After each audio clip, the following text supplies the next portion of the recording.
তৃণমূল পশ্চিমবঙ্গে পরাজিত হয়েছে মমতা ব্যানার্জি এবং তার কোম্পানি। মমতা ব্যানার্জি আর কোম্পানি পশ্চিমবঙ্গে পরাজিত হয়েছে, কিন্তু এই কোম্পানিকে ব্যবহার করে চুরি চামারি বাটপারি করে যারা কোটিপতি হয়েছে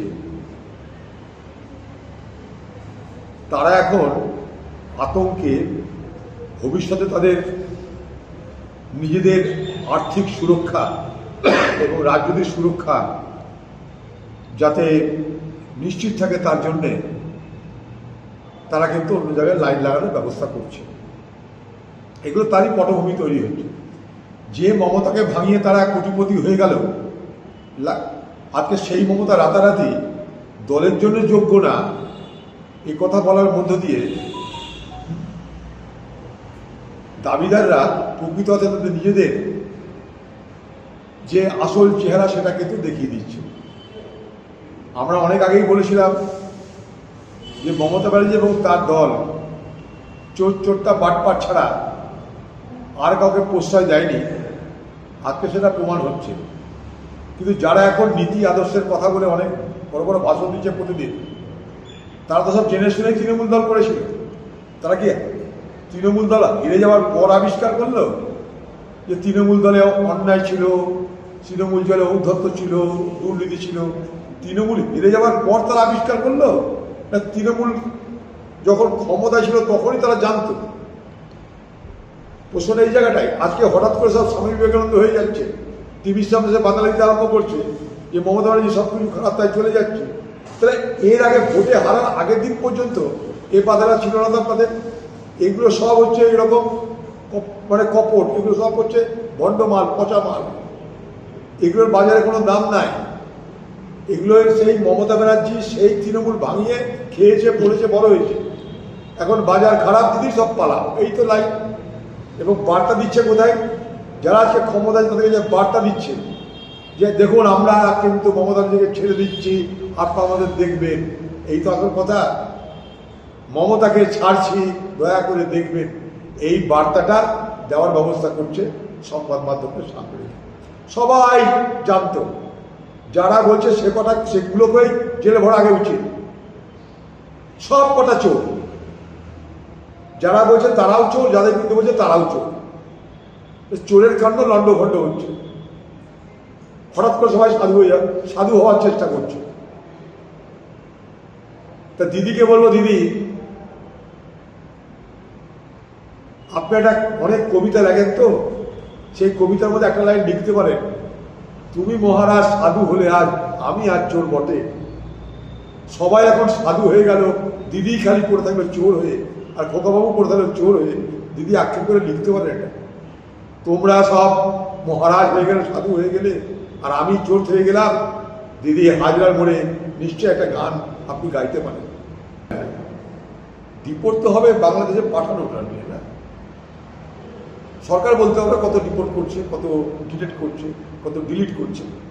সংখ্যাটা আমি তো একটা দাবি করেছি যে আগামী দিনে ভারতবর্ষের সরকারকে, পশ্চিমবঙ্গের সরকারকে যৌথভাবে শ্বেত পত্রিকা প্রকাশ করতে হবে, হোয়াইট পেপার দাও।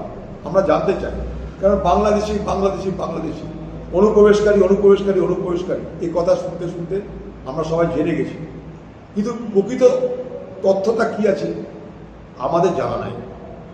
কোনো অবৈধ অনুপ্রবেশকারী এই দেশে সুযোগ পাক আমরা কেউ চাইব না, কেউ আমরা চাইব না। কিন্তু যতটা বলা হচ্ছে তার পরিপ্রেক্ষিতে কতটা প্রকৃত অবস্থা সেটা নিশ্চয়ই আমাদের জানার অধিকার আছে। যাদেরকে ওই ক্যাম্পে ঢুকিয়ে দেওয়া হচ্ছে তাদের তো তদন্ত হচ্ছে, তারা তো দেখবে যে প্রকৃত অর্থে তাদের পরিচয় যেটা দিয়েছে যে পরিচয়টা ঠিক না বেঠিক। তারপর তো তাদেরকে পাঠাবে কি পাঠাবে সেটা পরের ব্যাপার। আগে সেই প্রক্রিয়াটা হোক। ঢুকিয়ে দেওয়া মানে ডিপোর্ট করা নয়, কাউকে আটক করা মানে তাকে দেশ থেকে তাড়িয়ে বের করে দেওয়া নয়। আটক করে দেখছে তাদের তথ্য সঠিক না বেঠিক, তাদের দেওয়া তথ্য সঠিক না বেঠিক, তদন্ত হবে, তারপর তাদের উপরে ব্যবস্থা হবে। আমরা কেউই চাই না অবৈধ অনুপ্রবেশকারীরা থাক, কেউই চাই না।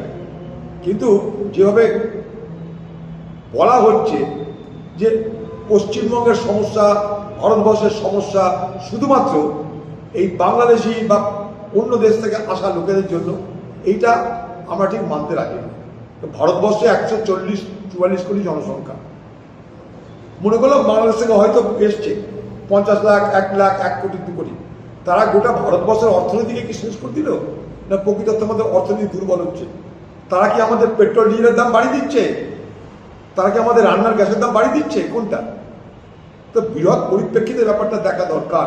শুধু বাংলাদেশি ধরছি তাড়াচ্ছি এই হাওয়া তুলে বাকি সমস্যাগুলোতে চুপ করে যদি থাকে সরকার, তাহলে সেটা সরকার দায়িত্ব নিশ্চয়ই পালন হবে না।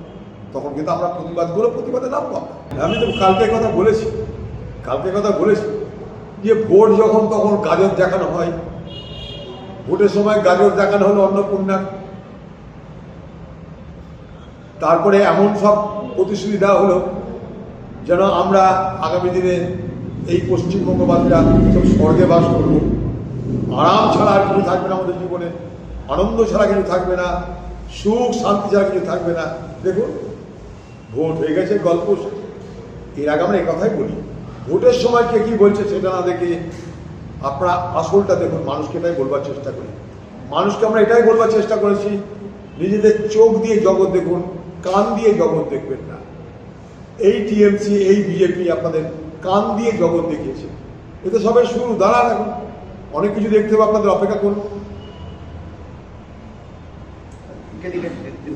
আমাদের ভিডিও ভালো লাগলে লাইক এবং শেয়ার করুন।